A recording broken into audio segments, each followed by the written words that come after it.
Hello everyone. स्वागत है आपका आज के एक और नए महत्वपूर्ण वीडियो में। आज के वीडियो में हम देखेंगे मध्य प्रदेश सरकार के द्वारा जो मध्य प्रदेश भू अभिलेख प्रबंधन समिति है, इसके द्वारा आपकी जो 770 पोस्ट के लिए डाटा एंट्री ऑपरेटर का नोटिफिकेशन था, तो फाइनली इसको जारी कर दिया गया है। तो आज के वीडियो में इसकी हम पूरी जानकारी देखने वाले हैं कि इसमें एजुकेशन क्वालिफिकेशन क्या रहने वाला है, साथ ही सिलेक्शन प्रोसेस क्या है और इसकी अन्य टर्म एंड कंडीशन क्या रहने वाली हैं। तो चलिए स्टार्ट करते हैं आज के वीडियो को। साथ ही जैसा ही इसकी ऑनलाइन फॉर्म की लिंक आपकी ओपन होती है तो ऑनलाइन फॉर्म फिलअप का कंप्लीट वीडियो को अलग से प्रोवाइड कर दिया जाएगा। तो चैनल को सब्सक्राइब नहीं किया तो चैनल को सब्सक्राइब करके जरूर रख लीजिए और साथ ही जो बेल आइकन है उसको भी क्लिक करके रख लीजिए और वीडियो को लाइक नहीं किया तो वीडियो को भी लाइक कीजिए और ज़्यादा से ज़्यादा चैनल को भी सपोर्ट कीजिए। तो देखते हैं यहाँ पर पूरी जानकारी को। तो कार्यालय मध्य प्रदेश भू अभिलेख प्रबंधन समिति के द्वारा जो मध्य प्रदेश भू अभिलेख प्रबंधन समिति IT कैडर के अंतर्गत संविदा, ध्यान से देखिए, ये आपकी संविदा की पोस्ट है, डाटा एंट्री ऑपरेटर यानी DO की पोस्ट है। नियुक्ति हेतु आवेदन आमंत्रित किया जाता है, जिसमें अनुबंध प्रथमतः यहाँ पर 1 वर्ष का होगा। ध्यान से देखिए, यह अनुबंध प्रथम 1 वर्ष का होगा, जिसे सामान्य प्रशासन विभाग के आदेश क्रमांक के अंतर्गत यहाँ पर दिनांक 6 अक्टूबर 2017 अनुसार यहाँ पर नवीनीकृत किया जा सकेगा। तो यहाँ पर 2017 हो सकता है, यहाँ पर 2027 होना चाहिए, 17 लग गया है, यहाँ सभी हो सकता है, बाद में पता चलेगा फिर।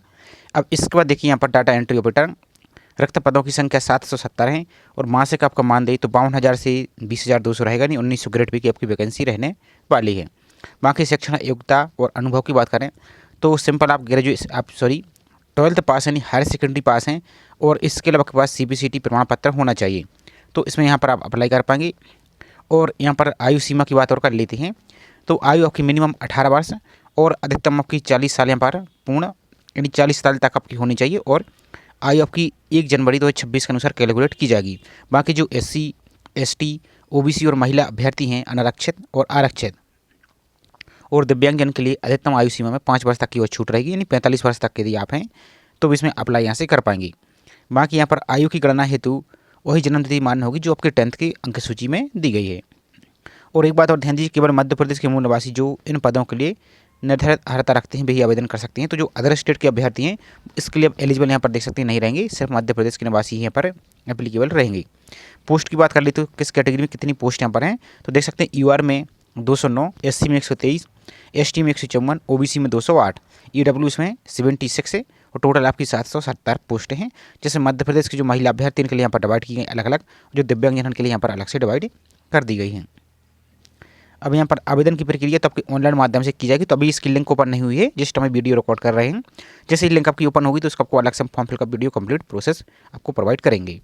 तो ऑनलाइन फॉर्म की 5 मार्च से लास्ट आपकी यहाँ पर दे सकते हैं, अंतिम तिथि आपकी 3 अप्रैल है और आपकी यदि कोई मिस्टेक हो जाती है तो 12 मार्च तक, तो आपको गलती अभी नहीं करना है ताकि बाद में आपको कोई समस्या ना हो।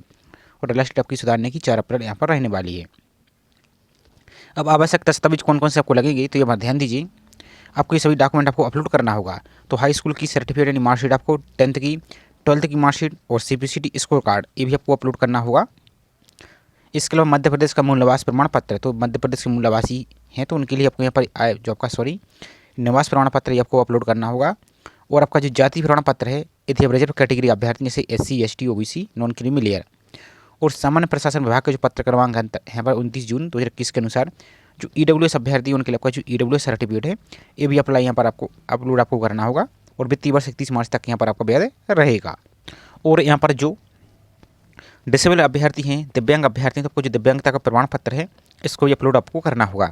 अब नियुक्ति की प्रक्रिया क्या कुछ यहाँ पर रहने वाली, तो ध्यान से देखिए, आवेदकों की मेरिट सूची CPCT के स्कोर कार्ड में प्राप्त अंकों के आधार पर तैयार की जाएगी और CPCT के स्कोर कार्ड से अंकों की गणना निम्न अनुसार की जाएगी। तो किस प्रकार से CPCT के अंकों की गणना की जाएगी तो यहाँ पर ध्यान से देखिए, CPCT के स्कोर कार्ड में 2 सेक्शन होते हैं, जिसमें प्रथम सेक्शन कंप्यूटर प्रोफिशिएंसी एवं दूसरा सेक्शन आपका नेट टाइपिंग, आपका जो हिंदी या इंग्लिश टाइपिंग होती है स्पीड उसके अनुसार। अब नेट टाइपिंग स्पीड के लिए Hindi typing data entry operator के लिए क्वालिफाई होना आवश्यक रहेगा। हिंदी तो कम से कम आपके पास होना, क्वालिफाई होना जरूरी है। इसके अलावा हिंदी टाइपिंग स्पीड में क्वालिफाई होने की स्थिति में मेरिट का निर्धारण कंप्यूटर प्रोफिशिएंसी में प्राप्त अंकों के आधार पर किया जाएगा, लेकिन मेरिट के निर्धारण में केवल उन्हीं अभ्यर्थियों को शामिल किया जाएगा जिन्होंने हिंदी टाइपिंग में क्वालिफाई किया हो। ध्यान से देखिए। और यदि 2 या 2 से अधिक आवेदकों के कंप्यूटर प्रोफिशिएंसी में समान अंक हो तो हिंदी टाइपिंग अंकों के आधार पर मेरिट का निर्धारण किया जाएगा। यदि आप इंग्लिश भी पास हैं, हिंदी भी पास हैं, तो हिंदी के अंकों की यहाँ पर वरीयता दी जाएगी और उसमें आपके जितने नंबर अधिक रहेंगे उसके आधार पर आपको यहाँ पर आगे किया जाएगा। इसके बाद है हिंदी टाइपिंग में समान अंक होने पर अंग्रेजी टाइपिंग के अंकों के आधार पर मेरिट का निर्धारण किया जाएगा। तो यदि आपके हिंदी में भी समान अंक है, मान लीजिए 2 अभ्यर्थी के, तो पर आपके इंग्लिश में देखे जाएंगे कि इंग्लिश में आपके कितने टाइपिंग में आपके नंबर हैं। इसके अलावा मेरिट में 2 आवेदकों को कंप्यूटर प्रोफिशिएंसी हिंदी एवं अंग्रेजी नेट टाइपिंग सभी में समान अंक होने पर अधिक आयु वाले आवेदक को प्राथमिकता दी जाएगी। तो हालांकि यह कंडीशन तो यहाँ तक आती ही नहीं है। इसके अलावा देखिए, उम्मीदवारों को नियम एवं चयन मापदंडों का अवलोकन कर लेना चाहिए और पद के लिए आवेदन करने से आपको पात्रता सुनिश्चित कर लेनी है। बाकी उम्मीदवार चयन प्रक्रिया के दौरान अयोग्य पाया जाता है तो किसी भी समय उम्मीदवारी द्वारा प्रदान किया गया विवरण गलत पाया जाता है तो उस स्थिति में उम्मीदवार की उम्मीदवारी निरस्त की जा सकती है और अभ्यर्थियों की प्रतीक्षा सूची तैयार की जाएगी जिसकी वैधता घोषित होने से 18 माह तक आपके यहाँ पर वैध रहेगी। इसके अलावा उम्मीदवार के उत्तीर्ण होने के उपरांत पदों हेतु चॉइस फिलिंग की कार्यवाही पृथक से की जाएगी।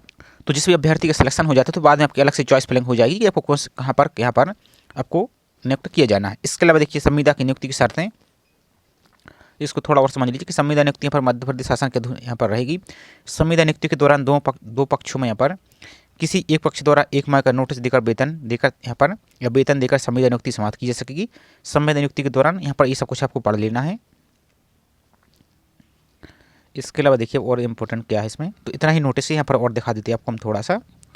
तो संविदा नियुक्ति बिना यहाँ पर देख सकते कर्मचारी बिना सक्षम अधिकारी की पूर्व अनुमति या निर्देश के कोई भी सूचना जानकारी अन्य किसी विभाग को किसी भी माध्यम से नहीं देगा तथा कार्यालयीन गोपनीयता भंग नहीं करेगा और कार्यालय में संविदा अवधि के दौरान अन्य किसी प्रकार का संस्थान या कार्यालय में कार्य करने अथवा व्यक्ति विशेष से किसी प्रकार के व्यापार या व्यवसाय करने पर पूर्णतः प्रतिबंध रहेगा। इसके अलावा संविदा पर नियुक्त कर्मचारी को समय समय पर सौंपे गए समस्त कार्यालयीन कार्य भी हमको संपादित करने होंगे। इसके अलावा नियुक्ति आदेश में दर्शाई गई अवधि तथा कार्यभार ग्रहण करना अनिवार्य होगा, अन्यथा नियुक्ति आदेश निरस्त आपका माना जाएगा।